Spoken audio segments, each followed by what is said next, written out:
Solar Shine fam, supporters, all the lovely groupies. No. I hope everyone's doing well today. Edgar with I One Solar Shine, and nonetheless, the one, the only Angel coming from Oahu. Right, that's right. If you guys don't know where Oahu's at, man, I don't know what to tell you, but somewhere near Hawaii, I think. Angel is actually from Sunshine Solar Panel Cleaning, based out of Oahu. He's been in the game for a while now. I'm gonna let him tell his story. Like you guys saw last week's live, I had Hama over there from Pasadena, California. So I'm definitely gonna be bringing on different people here, getting different opinions, getting different views depending on your region, where you're at. Solar panel cleaning isn't just in California, isn't just in the United States. It's it's really everywhere. I mean, solar panel industry itself is worldwide. The cleaning itself is worldwide. There's maybe some different techniques. There's maybe some different pros and I'm not gonna say pros and cons, but different things that people have to think about or worry about maybe on where you're at. For example, I'm just gonna throw one quickly out. Angel out in Oahu has to deal with a lot of the shipping costs or a lot of things that just you can't maybe find that's not readily available out in Hawaii on Oahu. So those are maybe some things that he has to deal with. So for those of you that are watching, for those of you just tuning in, definitely drop a comment. Let me know if you have any questions for me out here. Right now, we're actually in Sacramento, California. So if you have any questions for me out in Sacramento or just out in Gilroy in Northern California, or maybe you have some questions for Angel, which he is based out of Oahu, you guys definitely drop them in the comments. Maybe make sure you like this video right here, share it with everyone else you think will benefit from it. But quickly, let me turn the mic over to Angel. Present yourself. Where are you from? How long you been in the game? And just kind of what do you do? Do you service the entire island, the bits and pieces of it? I don't know how big the island is, so you let me know. Yeah, the island's not huge by far, but it is the most populated island of all the Hawaii islands. So we've been going since probably the end of 2019 when we started right before the pandemic. We jumped in and we've seen everybody on Facebook doing this service. So I said, well, let me do some research. So we started with a Tucker pole, an alpha scrubber, a little bitty RO, and or just a little resin tank. So we started with an Unger resin tank, huh? And then we got some ladders, and we just started, got a little bit of insurance from Next, and then we started going, and then we started building from there. So one of the biggest problems we had over here for me was I couldn't keep buying resin, right? Resin was getting expensive. You know what I mean? It was really cutting into profits. You know what I mean? There really wasn't any profit the first year, really. We're just trying to If you build, know, but I'm if thinking, you remember correctly, or just the best you can, how much does resin go out there? If you remember. well, you have to ship it in, right? So whatever you find it online for, right? So you start buying stuff on Amazon, and then you're like, oh, this is a good deal for resin, and then you find out like, shoot, 50 gallons of water burning stuff up. This resin's not even any good. So you're Got thinking it. you're Got getting it. a good deal, so you don't, you're trying to buy in bulk, and then it doesn't work. There's no buddy. There's people out here that are renting tanks, but they're expensive, dude. So the rentals over there are like $75, right? Yeah. Okay, over here that would be like triple. It'd be like almost 200 they want, to rent tanks, and you got to service them in, and you got to pay for this. I was like, nah, I that just doesn't seem like a good deal to me at all. So we wanted something that would work in the truck, mounted in the truck, everything fully functioning and working. And then, well, before even all that started, we're scrubbing panels with an alpha scrubber, building brushes, trying different techniques. Bought a C1000. We were doing a solar farm here and there, and then was like, man, this is too much just for a residential, right? So I went on and got the clean brush, which works fantastic, you know, for us, and it hooks right up to my RO system, so I don't have to battle with it, right? And then when I want to use the C1000, we throw a tank in the back of the truck, plumb that all in real quick, and then we can run the C1000, and the RO system in the back of this truck delivers like 1.9 gallons a minute. So once you fill up 30 gallons, it keeps up with it, right? So it'll keep up with it. You don't Got run it. out of Got it. water. Okay. Cool. So before we get into the whole system, because I definitely for those of you watching, so again, Angel is actually out in Oahu right now. What time is it for you right now, brother? It's about 10, probably about 10:30. Oh, nice, a.m. dude. So Well, what time so is it for yeah. you? Because it's 3 hours Uh, behind, right? yeah, about 1:15 ish. So Yeah. you're So just getting yeah. your breakfast. I'm already having my lunch. So Well, yeah. so for So we those of decided you, today we had a cancellation, so we said we're going to do some truck maintenance today, and took everything out of the back of the truck. We're going to clean everything up, get everything cleaned, and nice, go from there. We get pretty busy. We've been pretty nice, busy nice. lately. That's awesome. That's awesome. So again, for those of you tuning in, Angel out of Oahu. Quickly, Angel, if you can just kind of just give us a little rundown of the solar panel cleaning itself. Like for example, my main question is, a lot of us have seen, the ones who aren't based in Hawaii. A lot of us have seen pictures, or maybe videos of other cleaners cleaning in Hawaii. And there's always that, common question like what's on the panels? Like why do they look so black? Why do they look so red? You know, Okay. Yeah. I think Well. it's common stuff that you only see in Hawaii, but maybe you definitely don't see in California. I don't know if you see it in other parts of the world, but just is Yeah. that So some have said it's volcanic ash, some have said it is dirt, some have said other things. Like from your point of view and you living there, I mean, what can you say about what's wrong with the solar panels out there in terms of why do they get cleaned? okay. So here the dirt here is red, right? It's called red dirt.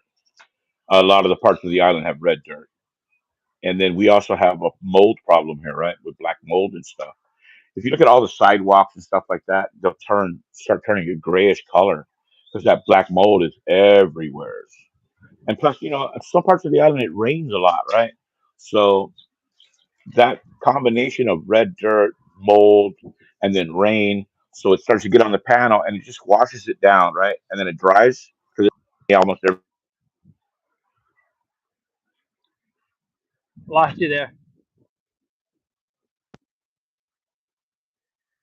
Technical difficulties. We'll definitely see if we can get him back on. So as you guys were just as you guys were hearing from good old Angel, he probably got a phone call. That happens, y'all.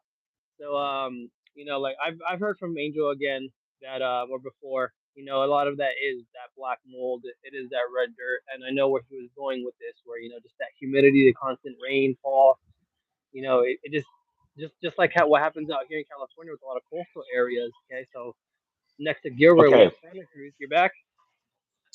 yeah. So that's that black dirt, but on different parts of the island, like Kaneohe will be really bad.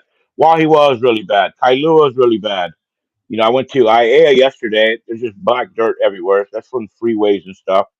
There's a lot of wind that blows through that comes off the ocean, right? So different parts of the island, there that wind will come whipping through there, and it just takes all that dirt and throws it on there. Plus, a lot of these people they don't really. The industry has made it to where they tell people, "Oh, these are self-sufficient panels." Like it's all over the country, right? When they're selling you solar, they're like, "Oh, I didn't know I had to clean them." They told me that I didn't have to clean them. And I was like, "Yeah, you got to clean them." Well, they know now, right? Because their bill's going up. Yep, yep. So, so that's it. Yeah, that dirt is like almost like concrete sometimes, man. It gets embedded in there. That's why we started cleaning with that rotary brush, the clean brush, right? So we mix Got a it. little Okay, Kimtech in there with it, and then it breaks it down. The Kimtech will work. You know what I mean? You just got to let it yeah, soak in there a while. You can't just spray it on there. I think for me, we do a quick we rinse anything that'll fall off that panel, and then we hit it with a little Kimtech if it needs it. And we just let that kind of soak in, and then that brush will break it up. got it, got it. So, Cool, sounds good, man. And so solar panel cleaning, how often in out in your island are you telling your residential homeowners that they have to be cleaning their panels? Is it also every 6 months, or is it more often because of everything that you have going on? yeah, it's 6 months to a year, right? Depending on what parts of the island. Like Eva Beach would be once a year, right? Because it doesn't really rain there a lot. It's always sunny, and they don't really have a lot of the black dirt there. I mean, the red dirt, right? It doesn't get as dirty over there as some parts of the island does. Like Wahi was every 6 months. I got some clients in Kaneohe. They're every 6 months. It really depends on the client what they can really afford, right? Because not everybody is going to jump out there and pay the kind of money that needs to be paid to get it cleaned properly. Right, right. But unfortunately, I You mean, know. yeah, it's just like you said earlier, if they don't clean them at least every 6 months, I mean, they definitely notice that difference of production, of just how they look, of what everything that's going on their roof. So Yeah, that's quickly, what. besides solar panel cleaning, is that all you do? Do you do anything else? No, we do bird proofing as well. We do gutter cleaning, window cleaning. You know, we offer a lot of stuff. We do some pressure washing, but not a lot of it, right? Okay, So we got I nice. got friends that do that, so I just pass that work on to them because they do it really well, right? The truck's set up for that. You know what I mean? Yeah, They go in there, they get the different surfactants and stuff like that. They can do a house wash, they can do everything. So yeah, yeah, I pretty much grab the job and then I just pass it on to them. Just and then they pass on their solar because they don't want to do it. They're not really yeah. set up that way for it. You know what I mean? With that, Nice. they don't want to because I explained to them about pressure washing them. Not really good for them. So we got a pretty Yeah, good for sure. understanding. So we try to help each other out. That's So awesome. I And then when it comes to bird proofing, because I know, for example, I don't know. I mean, I'll ask you this, but for those of you watching, so there was one time I was talking to. I'm sorry, and I apologize if you're watching or if you will watch this, on the replay. I was talking to someone based out of Florida, and he had sent me a picture saying, I need some mesh, but a little more heavier duty because I don't have a bird issue. I'm like, well, that's kind of weird. What do you have then? And he literally had, I don't know if it was like a Komodo dragon and an iguana. I think it was an iguana. That's probably what they have in Florida. Or baby alligator or whatever the case it was. I mean, it was yeah gnarly. I mean, just to see that he's like, there's these other creatures on people's roofs. This was in Florida, right? So just kind of turning this question to you in Hawaii and Oahu, I mean, are you only dealing with birds, or are you dealing with other things on people's roofs that you have to yeah we protect the don't. panels against?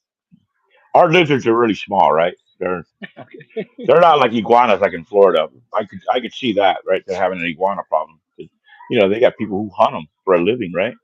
You go out Yeah, there and eradicate iguanas off of like apartment complexes and stuff like that. But no, we just deal mainly with a lot of big giant pigeons, right? And those guys are stubborn. They don't want to leave. giant pigeons. They don't want to leave, man. They get homed in there. They get underneath that panel, and people are always telling me, "Goes, why is there so much crap underneath the panels?" I said, "Because they sit under there and they crap all over themselves. They don't care." I said, Yep, yep, once they smell them pheromones or they nest, it's hard to get rid of them. But we have our absolutely. ways to get rid of them. You know what I mean? We got pest control companies out here trying to do the bird proofing, and they're failing miserably. Once they don't know how to properly install it onto a solar panel, right? And plus they're using the real thin stainless steel clips, right? Got it. So I've had to go up there and I just show them and it's just stuff falling apart. So I've had to go up there and reclip a lot of stuff. You know what I mean? And just Oh charge man, them for that. And then for sure, for sometimes sure. they don't blow off all the poop and stuff underneath there, right? I've seen some with nests underneath there, dead bird. I'm like, yeah, you need to call them back, tell them to get all this out of there. So that's why this bird is sitting right next to your panel.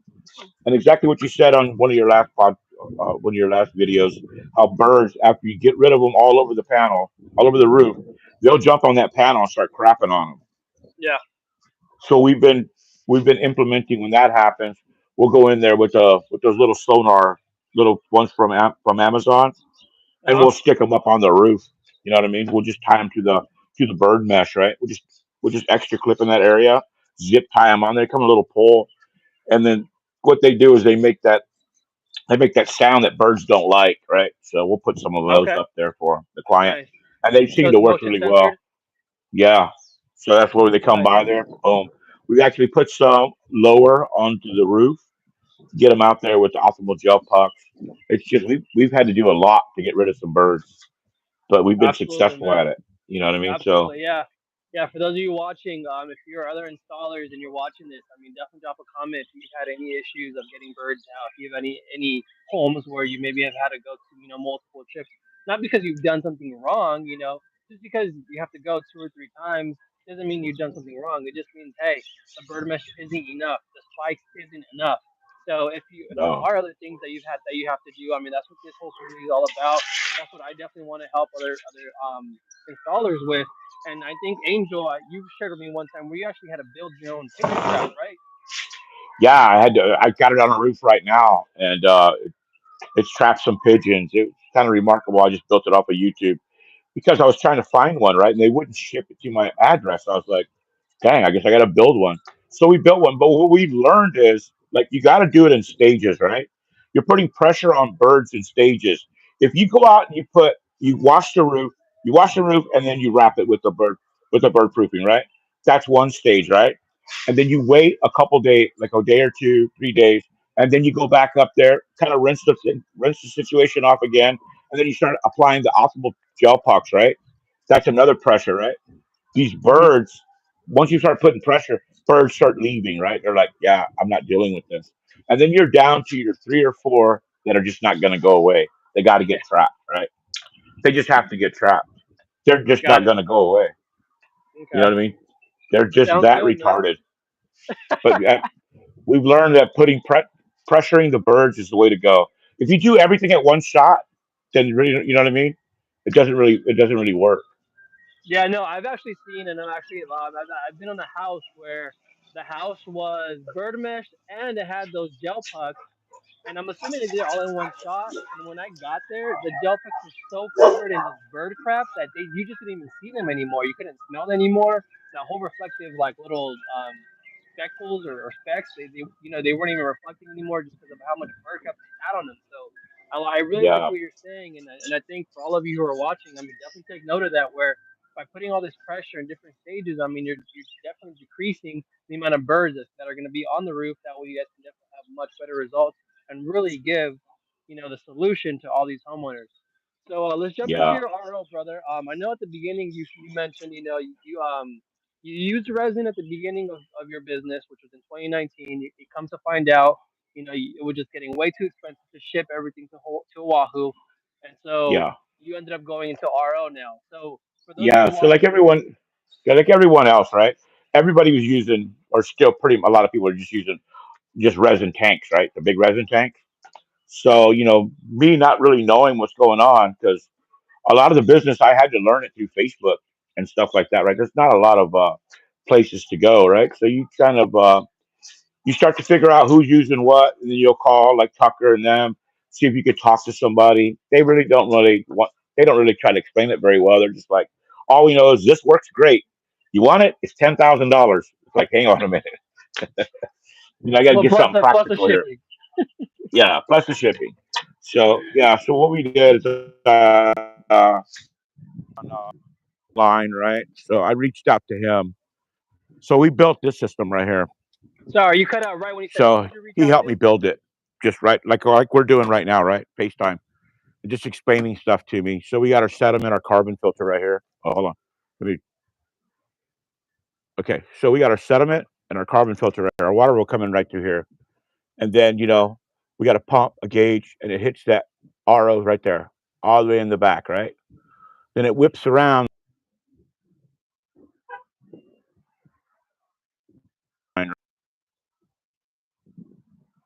This is a 2.5 by 40 DI cartridge. It's inside there, right? So when the TDS comes out of there, it's coming out about 9, right? And then out of here at 0. Well, and then I put a dry tech stick, Tech 7 stick. I really like them. They that dry water technique really works, right? It's almost like a Rain-X. You can see the bubbles in them, right? It won't let the water kind of stick. It makes it like a dry water. It's all ceramic coating inside. I got one right here. So if you kind of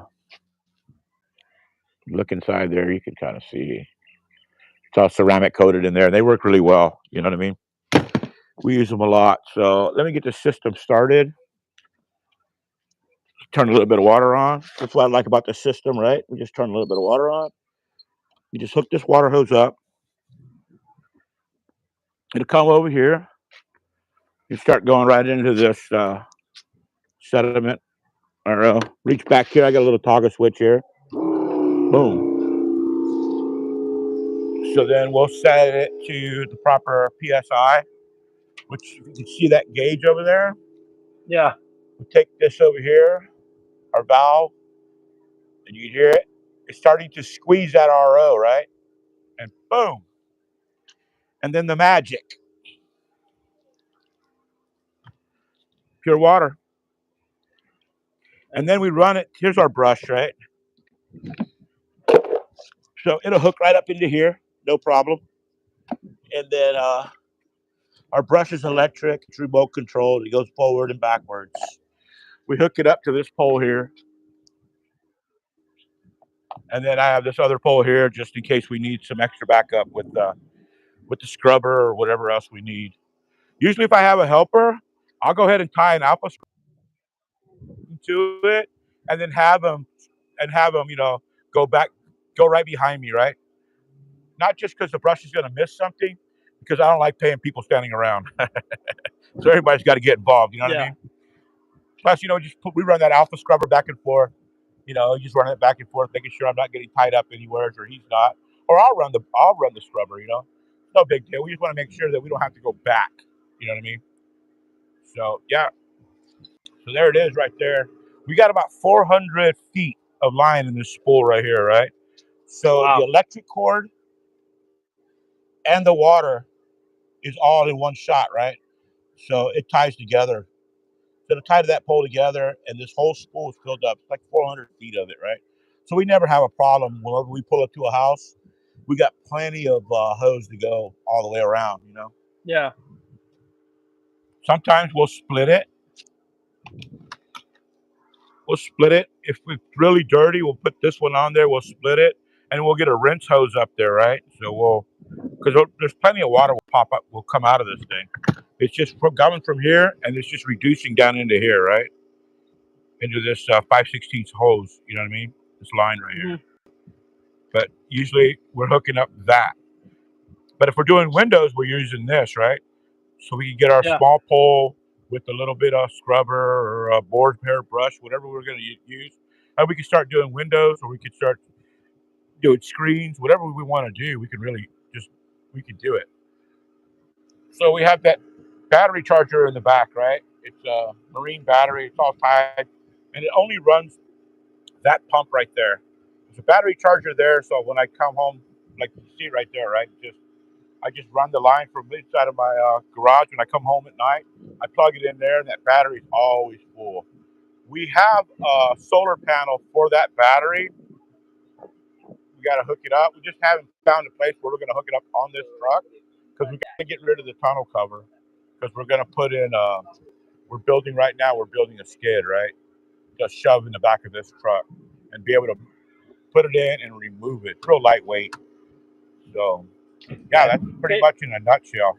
So hey, I Angel, like can you about hear this me? system. That RO in the back has been with me for 3 years. It's going on its fourth. It'll be going on its fourth year. Wow. So it really saves a ton of money. You know what I mean? And this right here, these are changed every 6 months, right? Whether they need it or not.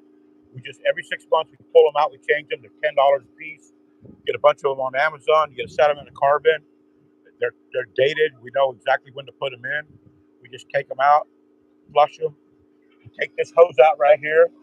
I'll tie something to it, and I'll just run water through those for about 10 minutes, and then hook everything back up, because the filters will have, you don't know what kind of dirt or anything that's in the filter. You don't want to get it in your RO. Then when you get done, you'll open up this valve all the way, right? And you let your RO flush all the time, right? And there's another valve up there, so that wastewater won't go back into your RO. It can only come out. It's a valve over there. So yeah, if you really want a system like this, you can hook it up with Jerry Salvin from the Salvin Group. He's really a good dude, man. You know what I mean? So I went with Jerry because I can always get him on the phone, right? When I have a problem. You buy something from a big manufacturer, you're not going to get anybody on the phone. They're like, well, Nathan's at lunch, or he's not here, or he's busy. You go to Jerry, you're going right to the source. So we Right. hooked everything up on Molly panels too, right? So this is all bolted up. The Molly panels are factory bolted to the truck, right? So we're not having to put holes or screws in anything that in the truck, because these Molly panels are built for this Toyota Tacoma. And then instead of putting a jack or a fire extinguisher or all that stuff like the 4-wheel drive guys do, I put a water system on it, and it really looks killer. And we do have our TDS meter here.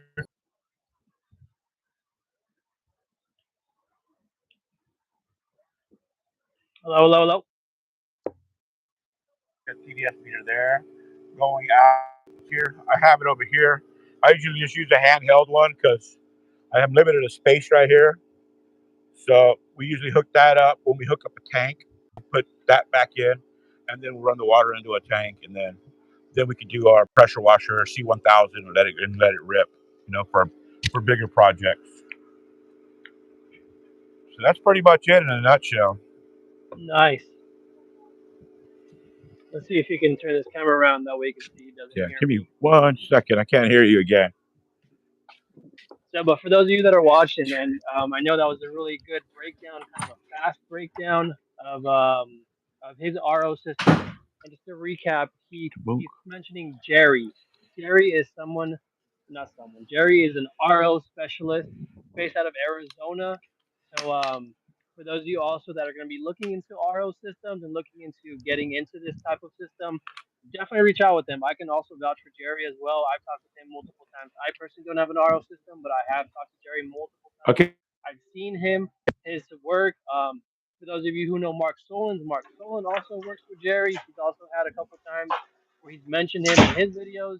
So Jerry is someone who's well known in the RO industry, and obviously us being in solar panels, RO is one of our best friends. So whether you're going with RO or whether you're going with DI, you really want to make sure you connect with these masters. That way you know exactly what you're working with, what you're getting. And for example, like if you're in an angel situation where you maybe need to build your own system or you need help troubleshooting, Jerry's gonna be someone that you want in your back pocket. All right.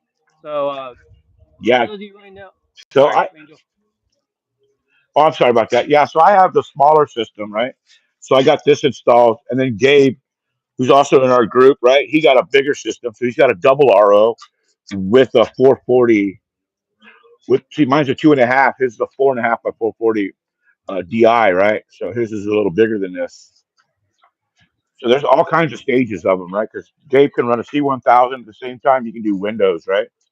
Right, right. You do multiple, And then just to but it recap just real quick. really, So you said the sediment and the carbon filters are changed every 6 months, regardless. regardless, yeah, Okay, because and then the RO. it's cheap, it's easy. The RO's been back there for about 3 years, so it's probably going to be up there soon. Once it gets to like probably 30, 35, I'll probably change it out. I'll call Jerry Okay, and get a new Exxon filter and throw it in there. But I mean, I've had it for 3 years, dude. And it's been solid. You know what I mean? got it, got it. Okay, so the only filters in your system is those two filters, which is the And then the sediment and the DI. and then the RO. Oh, and then you have the DI as well. Yeah, the DI, you just pull the cap off. It's Right. got a vessel in there. You pull that out, throw all the stuff out. I have a bucket here that's got a line in it. So I throw all the old resin out of it. And then you know what I mean? And then I just fill new resin to that line. And then I just start putting it in. So Got it. it probably takes So 30 minutes tops to change everything out. But so that when you right there has change, lasted. I haven't even done that yet. that's what I'm saying. So what? Let's just say you change out the RO. You know, I don't know, next month for whatever reason. Would you also change out the DI at the same time with the RO, or do you just change them both separately? Uh, when it starts to uptick, I change out the sediment and carbon first, right? And then I Right. check the TDS again, and everything goes back to zero. So I know that's what it was, right? Got it. So I knew it was the sediment and carbon. If it still keeps going up, then I just isolate it, and then I just check the DI, right, to see what the DI is pumping just straight with water, right? Got it. Got it. And then you Or mentioned your just RO before hitting the DI. The RO comes already at a TDS of 9. yeah. Once it pressurizes, it comes before it hits the resin. The TDS is about So when 9 to 11. so for those of us in the solar panel cleaning industry, I mean, we know we can clean solar panels at a 9 level TDS. So my question for you is, do you ever clean solar panels with just RO, or do you always run it through the RO DI? Well, we used to do it just with the RO, right? And then so we can get the maximum amount of pressure out of it. And then we just said, you know what? We really want to be at that 0 point, right? So we can do windows. We don't want to worry about anything, right? So Exactly. Yeah. that's why we Yeah. went Yeah. with. That's why we went ahead and did it with the DI because that's what a lot of guys do, right? They run the big DI tanks. They don't have to worry. They want it coming out, boom. And if it starts to Yeah. uptick at 3, 9, 11, 20, they can still keep going, and they're already calling saying, "Hey, I got to redo my tank." So, Yeah. but Exactly. We don't really have to do that. So being in Hawaii, it's just so cost effective for us. You know what I mean? I bet, dude. I bet. Yeah. So for those of you watching, real quick, just to kind of reiterate and kind of just go a little more depth quickly. So again, for all of you that are watching, and if you're new in the industry, you can clean solar panels with an RO system only, getting that low TDS level. But if you're gonna go and start cleaning windows with the water fed brush, that's what you want. Definitely want to throw in the DI tank because you want that TDS level at zero.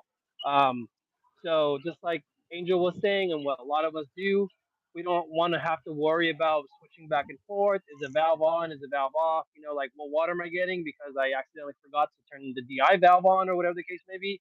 You always just go straight from RO to DI, knowing that the end result is going to give you a zero TDS reading for your water. That way, whether you're cleaning panels or whether you're cleaning windows, you're always going to be safe.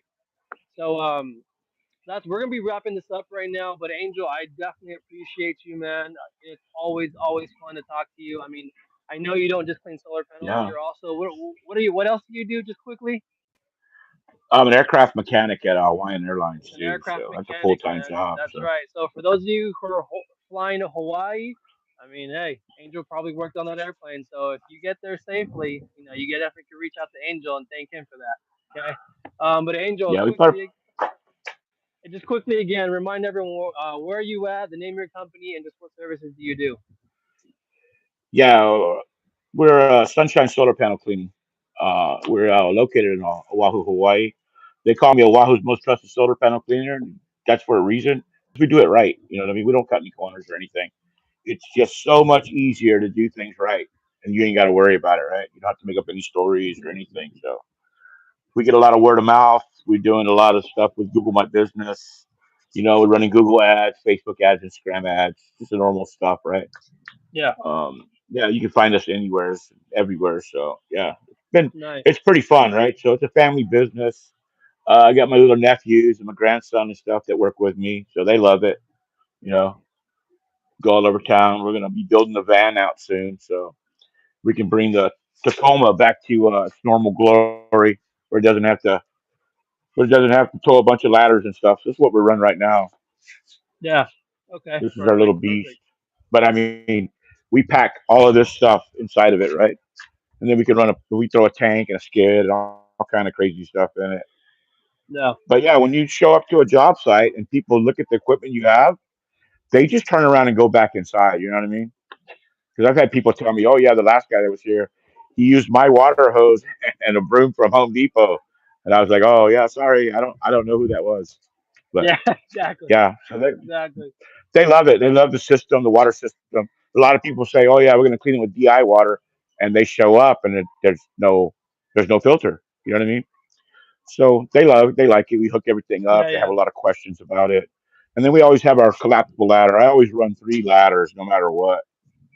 I just bring that collapsible ladder with me everywhere. So we bring Okay. that ladder, that one right there, which hooks up to the back of my receiver right there, and then it'll go from the top all the way to the back, right? So Nice.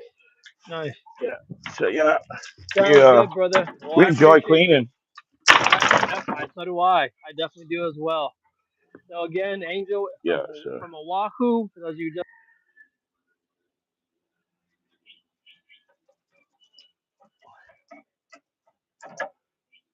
yeah, I think my sound went off again. So hey, it was a pleasure. Thanks. I'll be ordering some bird mesh from you really here quick because we got some jobs coming up. So we want that premium bird mesh from you guys. You know what I mean? I like the way it's cut in 5 foot sections. I like the sturdiness of it. I like that it's not in a roll; it's straight. You know what I mean? You don't really have to fight it. None of that stuff. So yeah. Hey, yeah. keep up the good work, man. I'm out there. I'm always cheering for you. You know what I mean, man? So you know what they say, right? If you're when you're failing, keep your head up. But when you're really succeeding, keep your head down and keep grinding. You know what I mean? Keep pushing through. I All right. appreciate you, We'll man. see you I later. appreciate you. Yeah, Yeah. we'll definitely talk We later. fish And you. thanks again for your time. And for all of you who are watching, thank you for supporting All One Solar Shine. If you have any questions, definitely let us know. We're definitely here to support you. Angel, God bless you, Yeah. man. Stay safe. Be safe when you're on the roof, brother. All right. You too, man. We'll see you later. Peace out.